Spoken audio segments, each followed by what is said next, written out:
Hello and welcome to Kotlin lesson. Today we will talk about operators. So if we got the variable num1, we introduce it using val and we didn't specify any type. So val num1 equal 5 and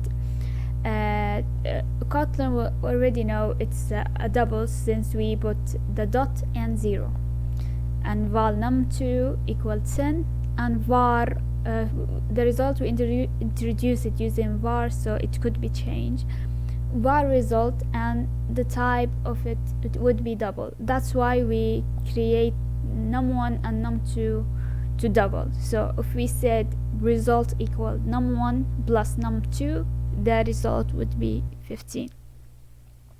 And we've got subtraction and multiplication and also dividing. So let's jump to the editor and try one of these.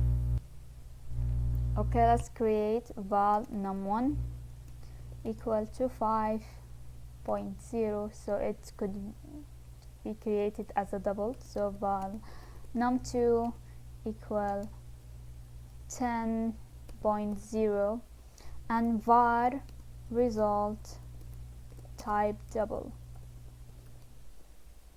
So let's multiply these two numbers.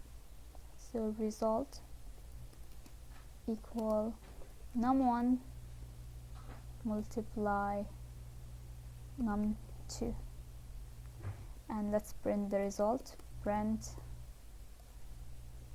then result.